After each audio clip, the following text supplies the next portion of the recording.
نحمده ونصلي على رسوله الكريم فأعوذ بالله من الشيطان الرجيم بسم الله الرحمن الرحیم۔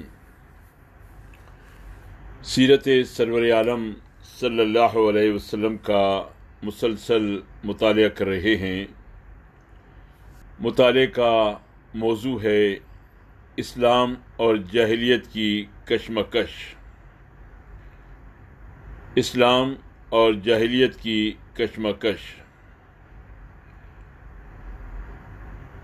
دنیا میں انسان کی زندگی کے لیے جو نظام نامہ بھی بنایا جائے گا اس کی ابتدا لامحالہ مابعد طبعی یا الہیاتی مسائل سے ہوگی۔ زندگی کی کوئی اسکیم بن نہیں سکتی جب تک کہ انسان کے متعلق اور اس کائنات کے متعلق جس میں انسان رہتا ہے ایک واضح اور متعین تصور نہ قائم کر لیا جائے۔ یہ سوال کہ انسان کا برتاؤ یہاں کیا ہونا چاہیے اور کس طرح اسے دنیا میں کام کرنا چاہیے، دراصل اس سوال سے گہرا تعلق رکھتا ہے کہ انسان کیا ہے، اس کائنات میں اس کی حیثیت کیا ہے، اور اس کائنات کا نظام کس ڈھنگ کا ہے جس سے انسان کی زندگی کے ڈھنگ کو ہم آہنگ ہونا چاہیے۔ اس سوال کا جو حل بھی تجویز کیا جائے گا اسی کے لحاظ سے اخلاق کا ایک نظریہ قائم ہوگا، پھر اسی نظریہ اخلاقی کی نوعیت کے مطابق انسانی زندگی کے مختلف شعبوں کی تشکیل ہوگی، پھر اسی سانچے کے اندر انفرادی سیرت و کردار اور اجتماعی تعلقات و معاملات کے قوانین اپنی تفصیلی صورتیں اختیار کریں گے، اور آخر کار تمدن کی پوری عمارت انہی بنیادوں پر تعمیر ہوگی۔ دنیا میں اس وقت تک نوع انسانی کے لیے جتنے مذہب و مسلک بھی بنے ہیں ان سب کو بہرحال اپنا ایک بنیادی فلسفہ اور ایک اساسی نظریہ اخلاق مرتب کرنا پڑا ہے،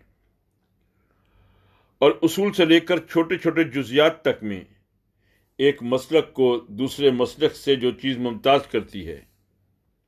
وہ یہی فلسفہ اور یہی اخلاقی نقطہ نظر ہے، کیونکہ ہر دستور زندگی کا مزاج اسی چیز کی طبیعت کے مطابق بنتا ہے اور یہ اس کے قالب میں روح کی حیثیت رکھتی ہے۔ جزیات و فروع سے قطع نظر اصولی حیثیت سے اگر دیکھا جائے تو انسان اور کائنات کے متعلق چار ہی مابعد طبعی نظریے قائم ہو سکتے ہیں، اور دنیا میں جتنے دستور زندگی پائے جاتے ہیں انہوں نے انہی چار میں سے کسی ایک کو اختیار کیا ہے۔ ان میں سے پہلے نظریے کو ہم جاہلیت خالصہ سے تعبیر کرتے ہیں، اور اس کا خلاصہ یہ ہے کائنات کا یہ سارا نظام ایک اتفاقی ہنگامہ وجود و ظہور ہے جس کے پیچھے کوئی حکمت، کوئی مصلحت اور کوئی مقصد کار فرما نہیں ہے۔ یوں ہی بن گیا ہے، یوں ہی چل رہا ہے اور یوں ہی بے نتیجہ ختم ہو جائے گا۔ اس کا کوئی خدا نہیں ہے، اور اگر ہے تو اس کے ہونے یا نہ ہونے کا انسان کی زندگی سے کوئی تعلق نہیں۔ انسان ایک قسم کا جانور ہے جو دوسری چیزوں کی طرح شاید اتفاقاً یہاں پیدا ہو گیا ہے۔ انسان ایک قسم کا جانور ہے جو دوسری چیزوں کی طرح شاید اتفاقاً یہاں پیدا ہو گیا ہے۔ ہمیں اس سے بحث نہیں کہ اس کو کس نے پیدا کیا اور کس لیے پیدا کیا، ہم تو صرف اتنا جانتے ہیں کہ یہ زمین پر پایا جاتا ہے، کچھ خواہشیں رکھتا ہے جنہیں پورا کرنے کے لیے اس کی طبیعت اندر سے زور کرتی ہے، کچھ قوا اور کچھ آلات رکھتا ہے جو ان خواہشوں کی تکمیل کا ذریعہ بن سکتے ہیں، اور اپنے گرد و پیش کے دامن پر بہت سا سامان پھیلا ہوا دیکھتا ہے جن پر یہ اپنے ان قوا اور آلات کو استعمال کر کے اپنی خواہشوں کی تکمیل کر سکتا ہے۔ لہذا اس کی زندگی کا مقصد اس کے سوا کچھ نہیں کہ اپنی طبیعت حیوانی کے مطالبات پورے کرے، اور اس کی انسانی استعدادوں کا مصرف اس سے زیادہ کچھ نہیں کہ ان مطالبات کو پورا کرنے کے لیے بہتر سے بہتر ذرائع فراہم کرے۔ انسان سے مافوق کوئی علم کا منبع اور ہدایت کا سرچشمہ موجود نہیں ہے جہاں سے اس کو اپنی زندگی کا قانون مل سکتا ہو، لہذا اس کو اپنے گرد و پیش کے آثار و احوال سے اور اپنی تاریخ کے تجربات سے خود ہی ایک قانون عمل اخذ کرنا چاہیے۔ بظاہر کوئی ایسی حکومت نظر نہیں آتی جس کے سامنے انسان جواب دہ ہو، اس لیے انسان بجائے خود ایک غیر ذمہ دار ہستی ہے، اور اگر یہ جواب دہ ہے بھی تو آپ اپنے ہی سامنے ہے، یا پھر اس اقتدار کے سامنے جو خود انسانوں ہی میں سے پیدا ہو کر افراد پر مستولی ہو جائے۔ اعمال کے نتائج جو کچھ بھی ہیں اسی دنیاوی زندگی کی حد تک ہیں، اس کے ماں سوا کوئی زندگی نہیں ہے، لہذا صحیح اور غلط، مفید اور مضر، قابل اخذ اور قابل ترک ہونے کا فیصلہ صرف انہی نتائج کے لحاظ سے کیا جائے گا جو دنیا میں ظاہر ہوتے ہیں۔ انسان جب جاہلیت معزہ کی حالت میں ہوتا ہے، یعنی جب اپنے محسوسات سے ماورا کسی حقیقت تک وہ نہیں پہنچتا یا بندگی نفس کی وجہ سے نہیں پہنچنا چاہتا، تو اس کے ذہن پر یہی نظریہ حاوی ہوتا ہے۔ دنیا پرستوں نے ہر زمانے میں یہی نظریہ اختیار کیا ہے۔ قلیل مستثنیات کو چھوڑ کر بادشاہوں نے، امیروں نے اور درباریوں نے اور ارباب حکومت نے، خوشحال لوگوں اور خوشحالی کے پیچھے جان دینے والوں نے عموماً اسی نظریے کو ترجیح دی ہے، اور جن قوموں کی تمدنی ترقی کے گیت تاریخ میں گائے جاتے ہیں، بالعموم ان سب کے تمدن کی جڑ میں یہی نظریہ کام کرتا رہا ہے۔ موجودہ مغربی تمدن کی بنیاد میں بھی یہی نظریہ کار فرما ہے، اگرچہ اہل مغرب سب کے سب خدا اور آخرت کے منکر نہیں ہیں، نہ علمی حیثیت سے سب مادہ پرستانہ اخلاق کے قائل ہیں، لیکن جو روح ان کے پورے نظام تہذیب و تمدن میں کام کر رہی ہے وہ اسی انکار خدا و آخرت اور اسی مادہ پرستانہ اخلاق ہی کی روح ہے، اور وہ کچھ اس طرح ان کی زندگی میں پیوست ہو گئی ہے کہ جو لوگ علمی حیثیت سے خدا اور آخرت کے قائل ہیں اور اخلاق میں غیر مادہ پرستانہ نقطہ نظر اختیار کرتے ہیں، وہ بھی غیر شعوری طور پر اپنی واقعی زندگی میں دہریے اور مادہ پرستی ہیں، کیونکہ ان کے علمی نظریے کا ان کی عملی زندگی سے بالفعل کوئی ربط قائم نہیں ہے۔ ایسی کیفیت ان سے پہلے کے مترفین اور خدا فراموش لوگوں کی بھی تھی۔ بغداد، دمشق، دہلی اور غرناطہ کے مترفین مسلمان ہونے کی وجہ سے خدا اور آخرت کے منکر نہ تھے، مگر ان کی زندگی کا سارا پروگرام اس طرح بنتا تھا کہ گویا نہ خدا ہے نہ آخرت، نہ کسی کو جواب دینا ہے نہ کہیں سے ہدایت لینی ہے، جو کچھ ہیں ہماری خواہشات ہیں۔ ان خواہشات کی تکمیل کے لیے ہر قسم کے ذرائع اور ہر قسم کے طریقے اختیار کرنے میں ہم آزاد ہیں،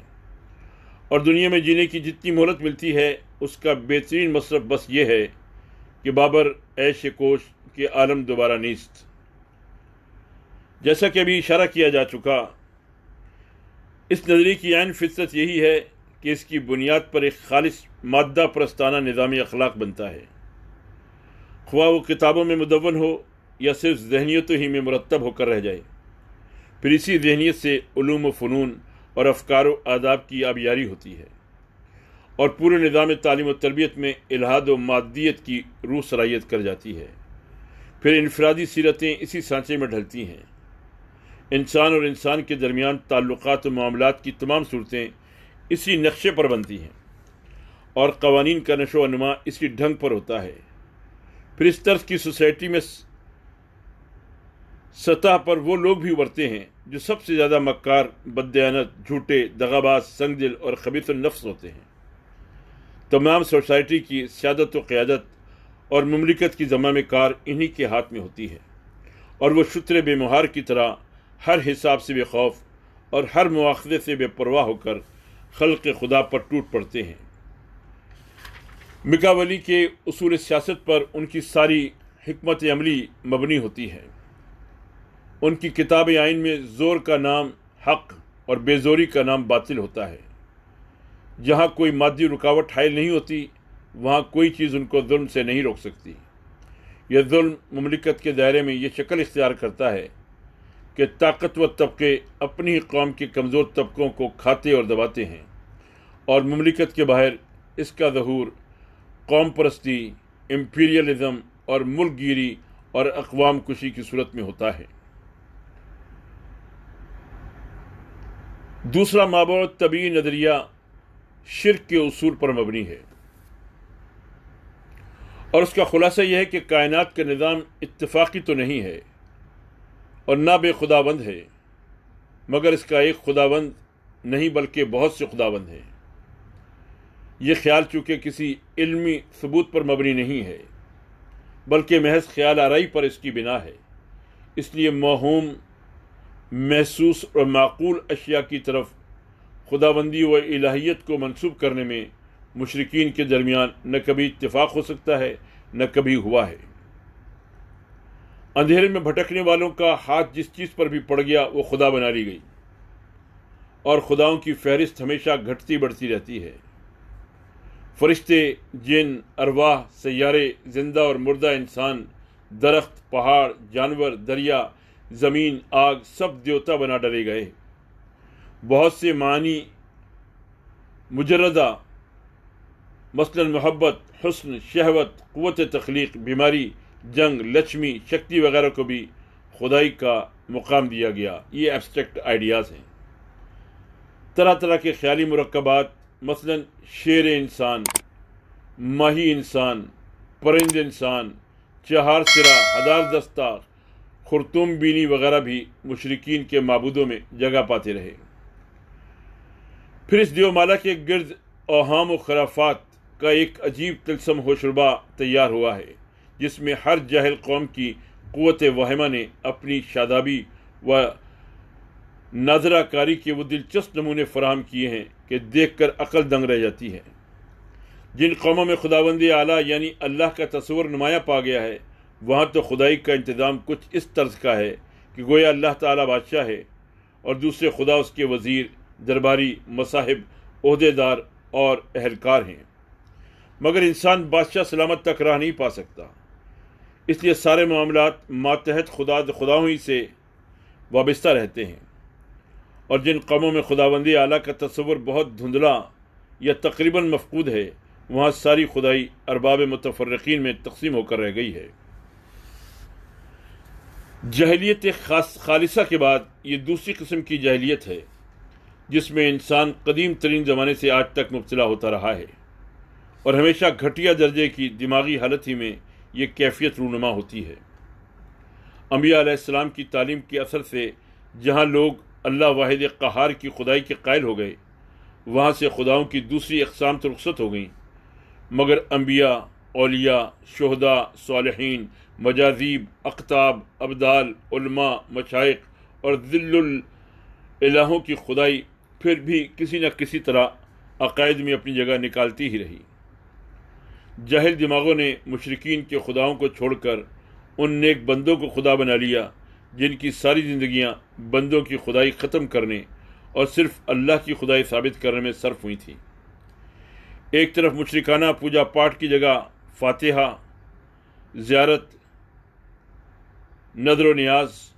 عرس، سندل، چڑھاوے، نشان، علم، تعزیے اور اسی قسم کے دوسرے مذہبی اعمال کی ایک نئی شریعت تصنیف کر لی گئی۔ دوسری طرف کسی علمی ثبوت کے بغیر ان بزرگوں کی ولادت و وفات، ظہور و غیاب، کرامات و خوارق، اختیار و تصورات و تصرفات اور اللہ تعالیٰ کے ہاں ان کے تقرب کی کیفیات کے متعلق ایک پوری میتھالوجی تیار ہو گئی، جو بت پرست مشرکین کی میتھالوجی سے ہر طرح لگا کھا سکتی ہے۔ تیسری طرف توسل اور استمداد روحانی اور اکتساب فیض وغیرہ ناموں کے خوشنما پردوں میں وہ سب معاملات جو اللہ اور بندوں کے درمیان ہوتے ہیں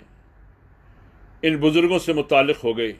اور عملاً وہی حالت قائم ہو گئی جو اللہ کے ماننے والے ان مشرکین کے ہاں ہے جن کے نزدیک بادشاہ عالم انسان کی رسائی سے بہت دور ہے، اور انسان کی زندگی سے تعلق رکھنے والے تمام امور نیچے کے اہلکاروں ہی سے وابستہ ہیں۔ فرق صرف یہ ہے کہ ان کے ہاں اہلکار اعلانیہ الہ دیوتا اوتار یا ابن اللہ کہلاتے ہیں،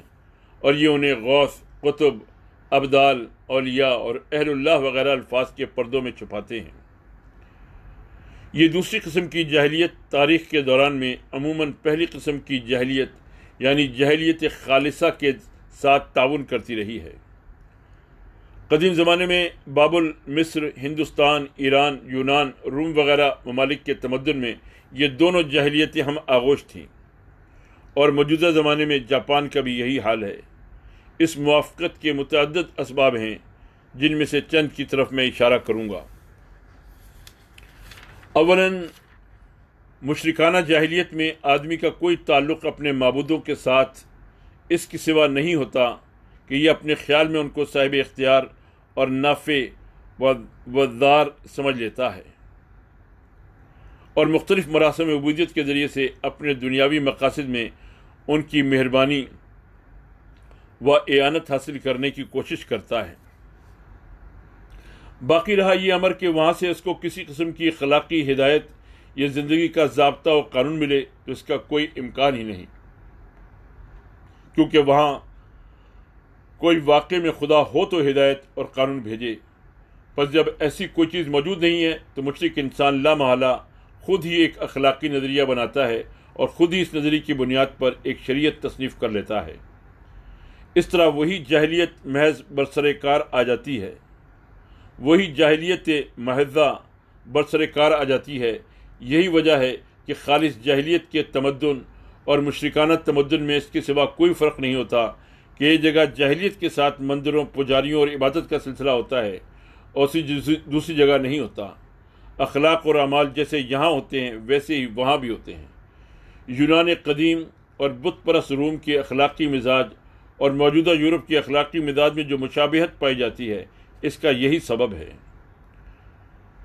ثانیاً علوم و فنون، فلسفہ و ادب اور سیاسیات و معاشیات وغیرہ کے لیے مشرکانہ نظریہ کوئی الگ مستقل بنیاد فراہم نہیں کرتا۔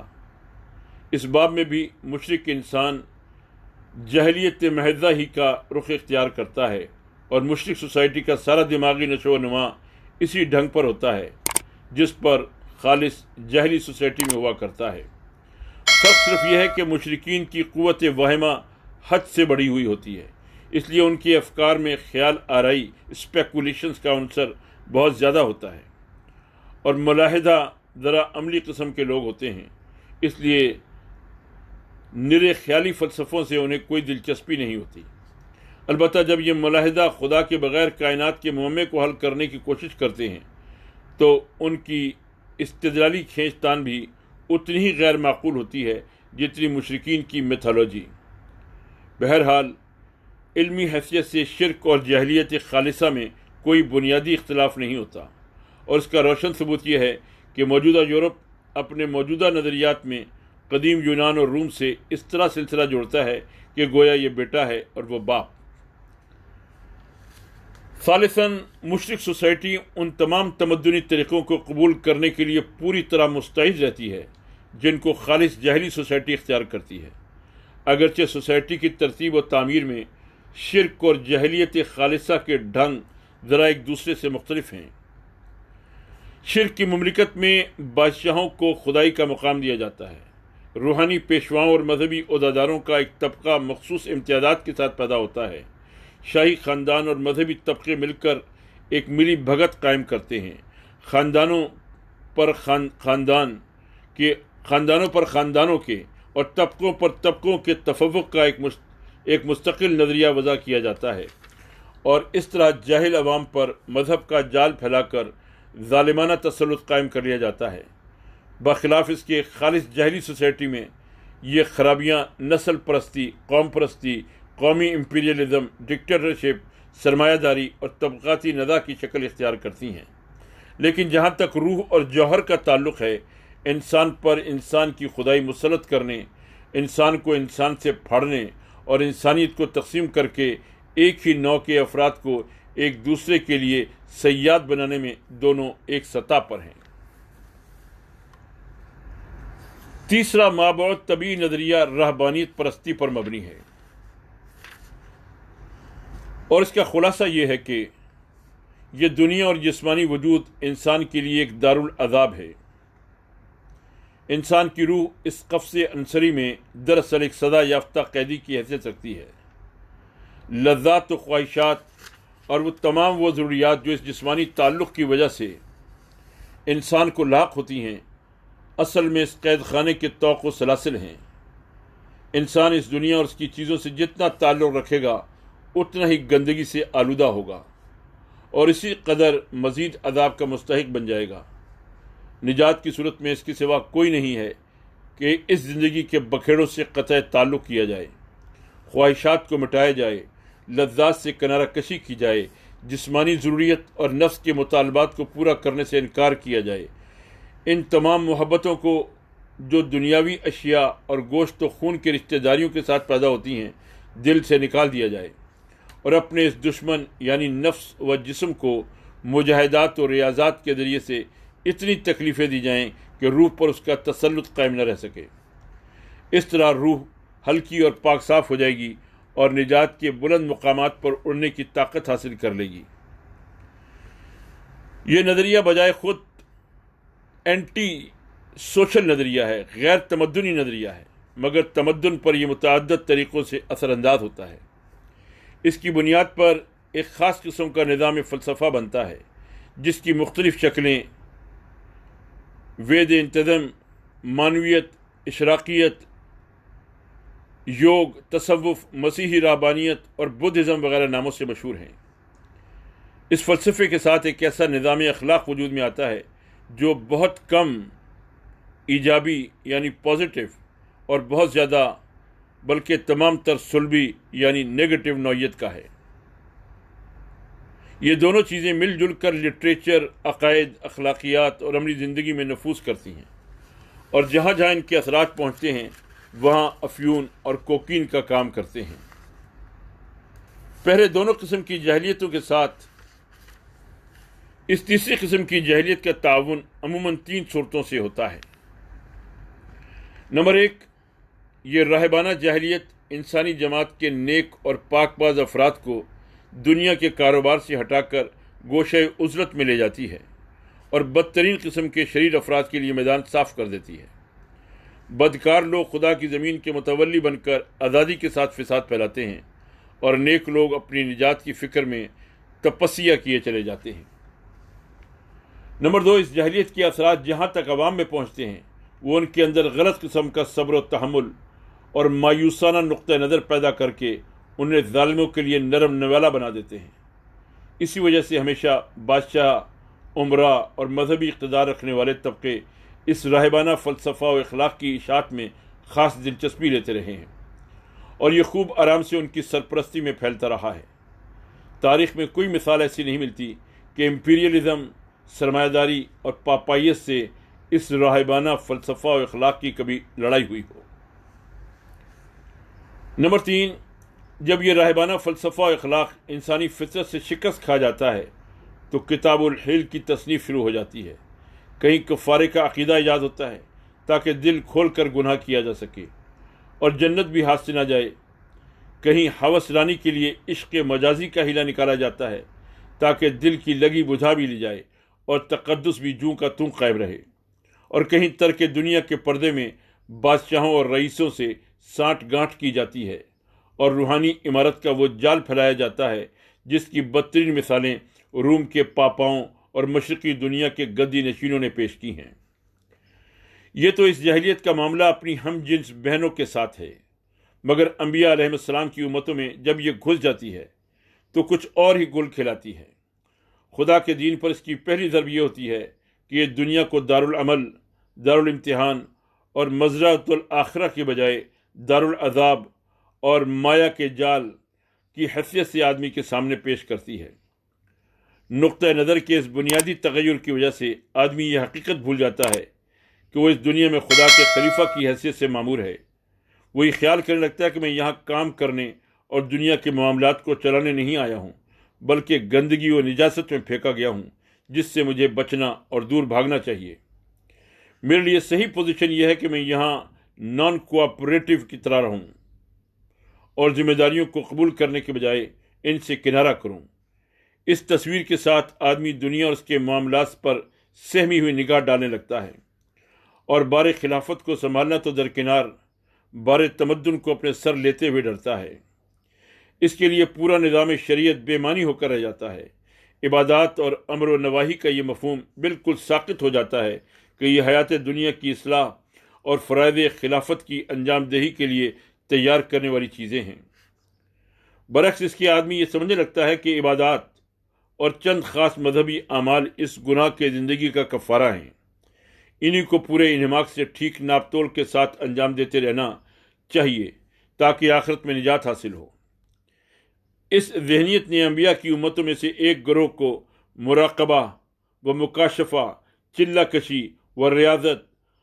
اوراد و وظائف، احزاب و اعمال، سیر مقامات اور حقیقت کی فلسفیانہ تعبیروں کے چکر میں ڈال دیا ہے، اور مستحبات و نوافل کے التزام میں فرائض سے بھی زیادہ منہمک کر کے خلافت الہیہ کے اس کام سے غافل کر دیا جس کو جاری کرنے کے لیے انبیاء علیہ السلام آئے تھے۔ اور دوسرے گروہ میں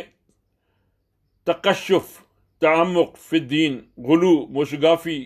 چھوٹی چھوٹی چیزوں کی ناپ تول اور جزیات کے ساتھ غیر معمولی اہتمام کی بیماری پیدا کر دی، حتیٰ کہ ان کے لیے خدا کا دین ایک ایسا نازک آبگینہ ہو گیا جو ذرا ذرا سی باتوں سے ٹھیس کھا کر پاش پاش ہو جاتا ہے۔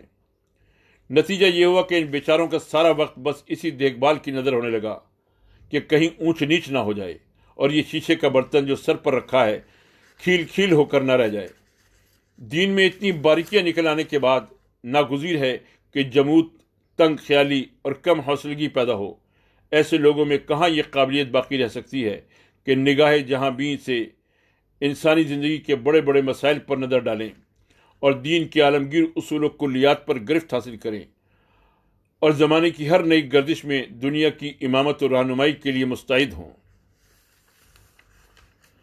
چوتھا مابعد طبعی نظریہ وہ ہے جسے انبیاء علیہ السلام نے پیش کیا ہے۔ اس کا خلاصہ یہ ہے، یہ سارا عالم ہست و بود جو ہمارے گرد و پیش پھیلا ہوا ہے اور جس کا ایک جز ہم خود ہیں، دراصل ایک بادشاہ کی سلطنت ہے۔ اسی نے اس کو بنایا، پھر وہی اس کا مالک ہے اور وہی اس کا واحد حاکم ہے۔ اس سلطنت میں کسی کا حکم نہیں چلتا، سب کے سب تابع فرمان ہیں، اور اختیارات بالکلیہ اسی ایک مالک و فرمانروا کے ہاتھ میں ہے۔ انسان اس مملکت میں پیدائشی رعیت ہے، یعنی رعیت ہونا یا نہ ہونا اس کی مرضی پر موقوف نہیں ہے، بلکہ یہ رعیت ہی پیدا ہوا ہے، اور رعیت کے سوا کچھ اور ہونا اس کے امکان میں نہیں ہے۔ اس نظام حکومت کے اندر انسان کی خود مختاری و غیر ذمہ داری کے لیے کوئی جگہ نہیں، نہ فطرتاً ہو سکتی ہے۔ پیدائشی رعیت اور ایک جزو مملکت ہونے کی حیثیت سے اس کے لیے کوئی راستہ اس کے سوا نہیں ہے کہ جس طرح مملکت کے تمام اجزاء بادشاہ کے امر کی اطاعت کر رہے ہیں، اسی طرح یہ بھی کرے۔ یہ خود اپنے لیے طریقہ زندگی وضع کرنے اور اپنی ڈیوٹی آپ تجویز کر لینے کا حق نہیں رکھتا۔ اس کا کام صرف یہ ہے کہ مالک الملک کی طرف سے جو ہدایت آئے اس کی پیروی کرے۔ اس ہدایت کے آنے کا ذریعہ وہی ہے، اور جن انسانوں کے پاس وہ آتی ہیں وہ نبی ہیں۔ مگر انسان کی آزمائش کے لیے مالک نے یہ لطیف طریقہ اختیار کیا ہے کہ آپ بھی چھپ گیا اور اپنی سلطنت کا وہ پورا اندرونی انتظام بھی چھپا دیا۔ مگر انسان کی آزمائش کے لیے مالک نے یہ لطیف طریقہ اختیار کیا ہے کہ آپ بھی چھپ گیا اور اپنی سلطنت کا وہ پورا اندرونی انتظام بھی چھپا دیا، جس سے وہ تدبیر عمل کرتا ہے۔ ظاہر میں سلطنت اس طرح چل رہی ہے کہ نہ کوئی اس کا کوئی حاکم نظر آتا ہے، نہ کار پرداز دکھائی دیتا ہے۔ انسان صرف ایک کارخانہ چلتا ہوا دیکھتا ہے، اس کے درمیان اپنے آپ کو موجود پاتا ہے، اور ظاہری حواس سے کہیں یہ محسوس نہیں کرتا کہ میں کسی کا محکوم ہوں اور کسی کو مجھے حساب دینا ہے۔ آیان و شہود میں کوئی ایسی نشانی نمایاں نہیں ہوتی کہ اس پر فرما روائے عالم کی حاکمیت اور اپنی محکومیت و مسئولیت، رسپانسبلٹی کا حال غیر مشتبہ طور پر کھل جائے، یہاں تک کہ اسے مانے بغیر چارہ نہ رہے۔ نبی بھی آئے تو اس طرح نہیں کہ ان کے اوپر اعاناً وحی اترتی دکھائی دے، یا کوئی ایسی صحیح علامت اس کے ان کے ساتھ اترے جس کو دیکھ کر ان کی نبوت ماننے کے سوا چارہ نہ رہے۔ پھر آدمی ایک حد کے اندر اپنے آپ کو بالکل مختار پاتا ہے، بغاوت کرنا چاہے تو اس کی قدرت دے دی جاتی ہے، ذرائع بہم پہنچا دیے جاتے ہیں اور بڑی لمبی ڈھیل دے دی جاتی ہے، حتیٰ کہ شرارت و عصیان کی آخری حدود کو پہنچنے تک کوئی رکاوٹ اسے پیش نہیں آتی۔ مالک کے سوا دوسروں کی بندگی کرنا چاہے تو اسے بھی زبردستی اس کو نہیں روکا جاتا، پوری آزادی دے دی جاتی ہے کہ جس کی بندگی عبادت اطاعت کرنا چاہے کرے۔ دونوں صورتوں یعنی بغاوت اور بندگی غیر کی صورتوں میں رزق برابر ملے جاتا ہے۔ سامان زندگی، وسائل کار، اسباب عیش حسب حیثیت خوب دیے جاتے ہیں اور مرتے دم تک دیے جاتے رہتے ہیں۔ کبھی ایسا نہیں ہوتا کہ کسی باغی یا کسی بندے غیر سے محض اس جرم کی پاداش میں اسباب دنیا روک لیے جائیں۔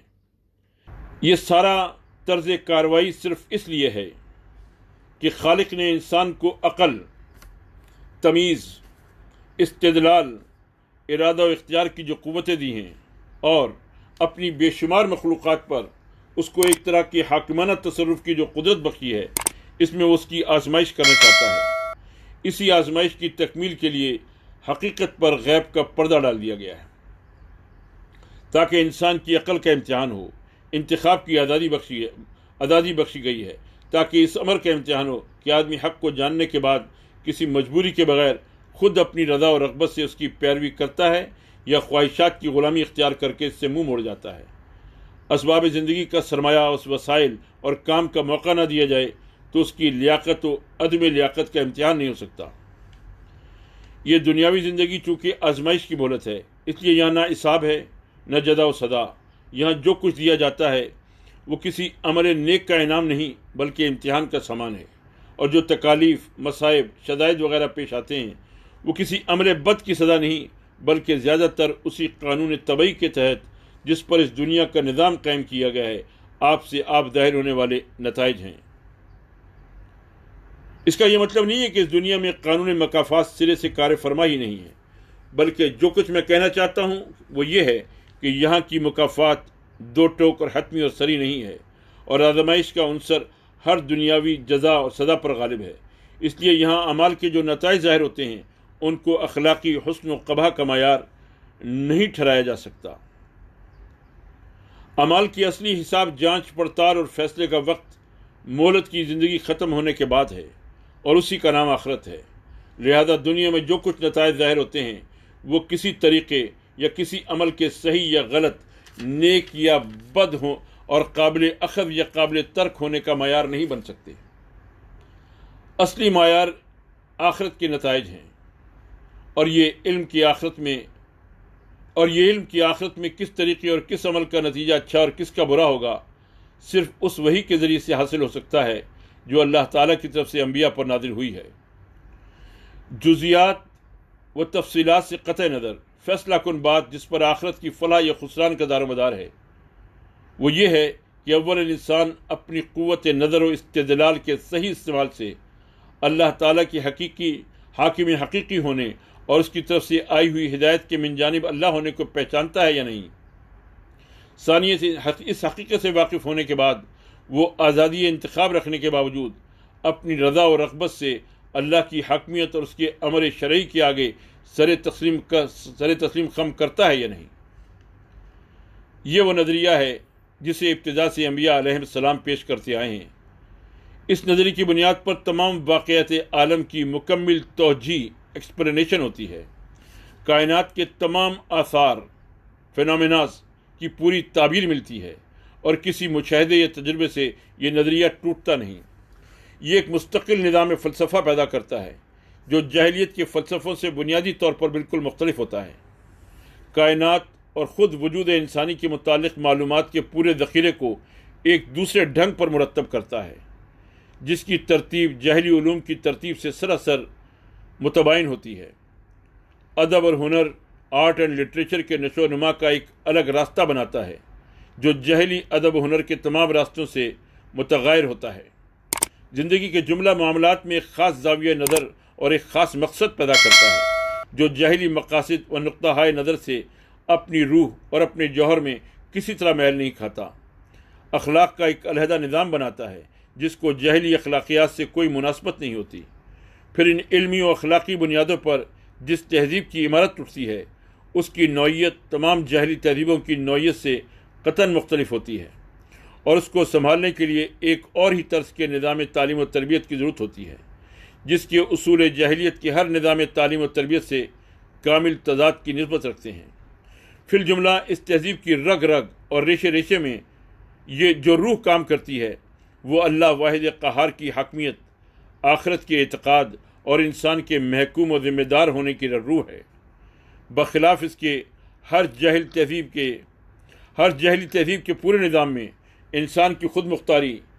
بے قیدی و بے مہاری اور غیر ذمہ داری کی روح صلاحیت کیے ہوئے ہوتی ہے۔ اس لیے انسانیت کا جو نمونہ انبیاء علیہ السلام کی قائم کی ہوئی تہذیب سے تیار ہوتا ہے، اس کے خد و خال اور رنگ و روغن جہلی تہذیب کے بنائے ہوئے نمونے سے ہر پہلو میں جدا ہوتے ہیں۔ اس کے بعد تمدن کی تفصیلی صورت جو اس بنیاد پر بنتی ہے، اس کا سارا نقشہ دنیا کے دوسرے نقشوں سے بدلا ہوا ہوتا ہے۔ طہارت، لباس، خوراک، طرز زندگی، آداب و اطوار، شخصی کردار، کسب معاش، صرف دولت، ازواجی زندگی، خاندانی زندگی، معاشرتی رسوم،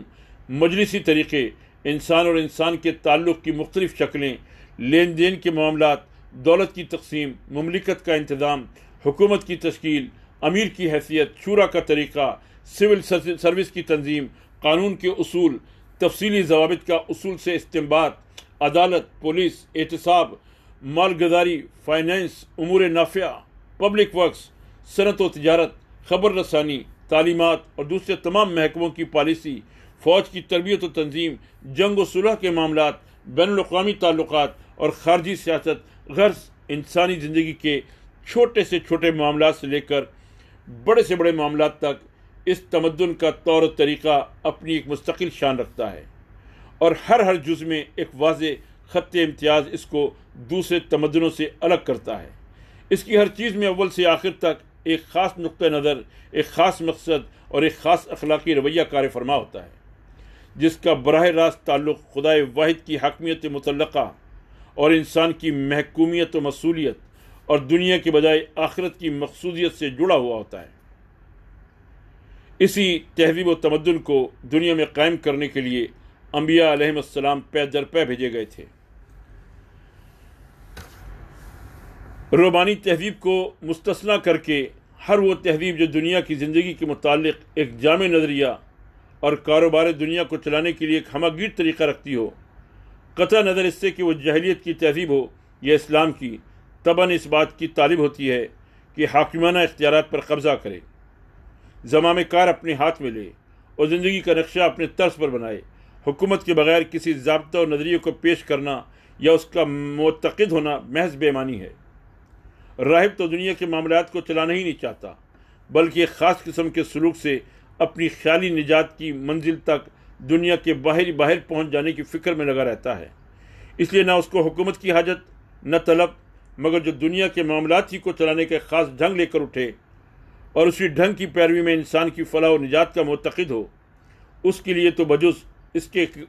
کوئی چارہ ہی نہیں رہتا کہ اقتدار کی کنجیوں پر قبضہ کرنے کی کوشش کرے، کیونکہ جب تک وہ اپنے نقشے پر عمل درآمد کرنے کی طاقت حاصل نہ کر لے، اس کا نقشہ واقعات کی دنیا میں قائم نہیں ہو سکتا، بلکہ کاغذ پر اور ذہنوں میں بھی زیادہ عرصے تک باقی نہیں رہ سکتا۔ جس تہذیب کے ہاتھ میں زمام کار ہوتی ہے، دنیا کا سارا کاروبار اسی کے نقشے پر چلتا ہے،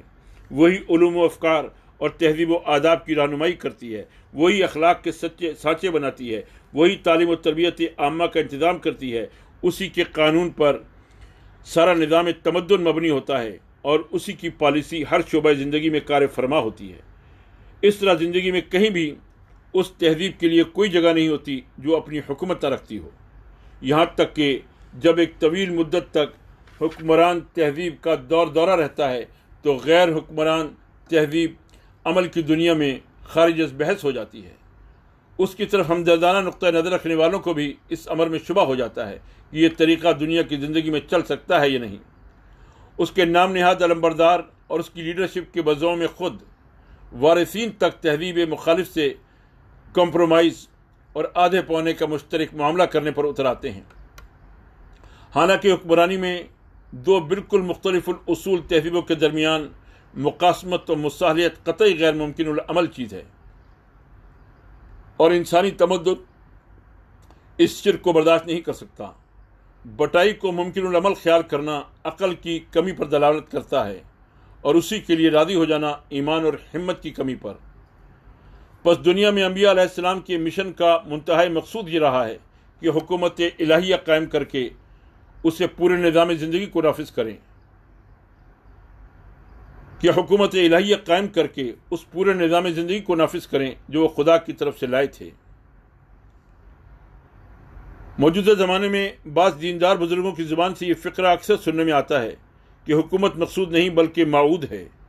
یہ بات جو حضرات فرماتے ہیں ان کے ذہن میں دراصل حکومت کے محض ایک انعام ہونے کا تصور ہے، اس کے ڈیوٹی اور حکومت ہونے کا تصور نہیں ہے، اور نہیں جانتے کہ دین کو عملاً قائم کرنے کے لیے جس حکومت کی ضرورت ہے اس کا قیام خدا کی شریعت میں مطلوب و مقصود ہے، اور اس کے لیے جہاد کرنا فرض ہے۔ وہ اہل جاہلیت کو یہ حق تو دینے کے لیے تیار تھے کہ اگر چاہیں تو اپنے جاہلی اعتقادات پر قائم رہیں، اور جس حد کے اندر ان کے عمل کا اثر انہی کی ذات تک محدود رہتا ہے اس میں اپنے جاہلی طریقوں پر چلتے رہیں، مگر وہ انہیں یہ حق دینے کے لیے تیار نہ تھے اور فطرتاً نہ دے سکتے تھے کہ اقتدار کی کنجیاں ان کے ہاتھ میں رہیں، اور وہ انسانی زندگی کے معاملات کو طاقت کے زور سے جاہلیت کے قوانین پر چلائیں۔ اسی وجہ سے تمام انبیاء نے سیاسی انقلاب برپا کرنے کی کوشش کی۔ بعض کی مسائی صرف زمین تیار کرنے کی حد تک رہیں، جیسا حضرت ابراہیم علیہ السلام۔